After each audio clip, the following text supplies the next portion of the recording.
सांगा? नाही, खाणारच नाही ना आपण. आणि भक्तीमध्ये त्या भगवंताने शबरी मातेची उष्टी पोर खाव, तिच्या घरी जाऊ, याच नाव भक्ती आहे. कोण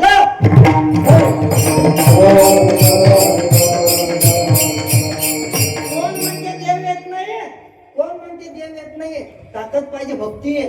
कोण कहते हैं भगवान आते रहे माता शबरी के जैसे, कोण कहते हैं भगवान खाते नहीं, नाम देव की तरह कोई खिलाते नहीं.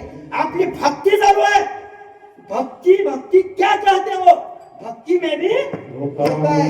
विनाचरण चरित्र पावे, सारी भक्ती फक्त फक्त आपलं थोटान चालू आहे. थोटान भक्ती रे. हे इथं उभं राहून कीर्तन करणं याला भक्ती म्हणत नाही. भगवत वाजवणं याला भक्ती म्हणत. भक्ती फक्त अंतःकरणातून केली जाते. आणि ते भक्ती फक्त संतांना करावं, तुमच्या आमच्याकडून नाही होत.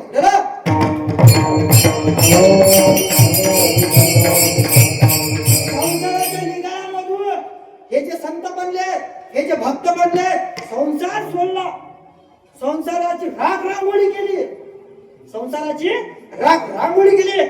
आई वडील सोडायचं काम पडलं. जेव्हा एक व्यक्ती जेव्हा संन्यास घेतो ना, तेव्हा स्वतःच पिंडदान करावं लागतं. स्वतःच पिंडदान करावं लागतं. आई वडिलाचं पिंडदान करावं लागतं. तेव्हा संन्यास मिळतो. कोण्याच माय बापाला वाटत नाही संन्यास घ्यावा पुराणं. कोण्याच माय बापाला वाटत नाही साधू व्हा. कोण्याच माय बापाला वाटत नाही कीर्तनकार व्हा. वाटते का? आणि जर वाटलं असतं तर गावातले सर्व पोरं इथे कीर्तनाला हजर राहिले असतील.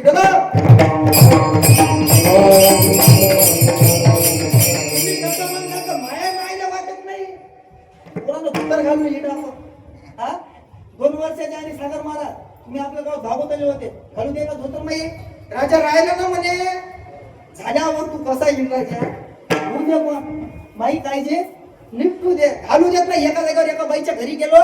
एका बाईच्या घरी चहा महाराज म्हणजे काय चहा प्यायला या मागरी गेलो बा. आम्ही 2-3 जण, सागर महाराज त्या दिवशी सुट्टी होती. आम्ही गेलो 2-3 जण चहाला. सागर महाराज चहाला गेलो. लगेच त्या आजीनं चहा मांडला. आजीनं चहा मांडला. तिचं घर वगैरे मस्त पॉश, चांगले 4 पोरं होते. तिने 4 पोरं होते. लय मोठा परिवार होता. 4 पोरं होते. एक अमेरिकेत होतं, एक डॉक्टर होतं, एक वकील होतं, एक जज होता. झाली 3. मग राहिलो. सर्वांचे फोटो घरात होते, पण एकाचा फोटोच नव्हता. मग ते मला काही रावले गेलं. माझं आजी 3 पोरं काही नोकरीवर आहे. पहिलं वकील आहे, डॉक्टर आहे, एक अमेरिकेत आहे. आणि 4थं पोरं ते काय करते? 4थं म्हणजे महाराज चहा प्या. काय काय चहा प्या? तुम्ही चहा प्यायला मला चहा प्या. तिने चहा मांडला. मला नाही रावलं गेलं. मी एवढं कुची ना सागर महाराजला माहिती आपल्या दमच निघत नाही. जिथं गेला तिथं दम नाही निघत आपल्याला. लगेच आणला चहा आणला. बशी तिची बशी होती, अर्धी बशी तिच्या हातीन, अर्धी मा हाती अशी. सागर महाराज आजी सांग ना म्हटलं ते 4थं पोरं काय करते? महाराज चहा प्या ना म्हणे. घेतला बघ चहा. बशी घेतला तोंडाला. आजी सांग ना म्हटलं मला तू चहा नाही पडला म्हणून. म्हटलं आजी तू सांग ना विचारे ते 4थं पोरं काय? महाराज चहा प्या. तुम्ही घेतला बघ चहा. निघालो घराच्या पैसे शेणा नाणे सर्व झालं. पैसे गिसे सर्व दिले. पाहायला लागल्यावर लोक पैसे देते हे का? मग काय झालं? पाया घ्यायला लागले. दक्षिणा वगैरे नारळ वगैरे दिलं. मग आम्ही निघालो. नारळ गेलो. आमचे नेमकं होते आमच्या सोबत. नानू महाराजच्या हाती नारळ ते त्याच्याकडे व्यवहार असते आमचा. अरे तुम्हीच घ्या पैसे, तुम्हीच घ्या. पायतात गोळी आणि पाकिट पायच नसतो. पाकिटाचं घेतलं नाही. पैशासाठी मी कीर्तनही नाही करू का? मी कीर्तन याच्यासाठी करू माहित आहे का तुम्हाला? बळगो कीर्तन याच्यासाठी करायचं.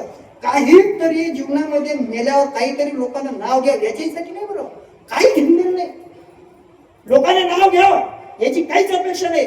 लोकांना मला पैसे द्या याची अपेक्षा नाही. आणि पैशासाठी मी कीर्तनही करत नाही. कीर्तनाचे पैसे मी तुम्हाला सांगतो ते जाहीर आहे आपल्या कीर्तनात. जाहीर आज मी जे कीर्तन करतो ना, इथून माझं नाव मोठं हो किंवा मी मोठं हो किंवा नाही हो, पण आयुष्यात भागवताचे कीर्तनाचे पैसे या ठेवून अजिबात कोणाला बोलणार नाही आणि अजिबात रुपया कोणाला मागणार नाही. देवाची कृपा आहे.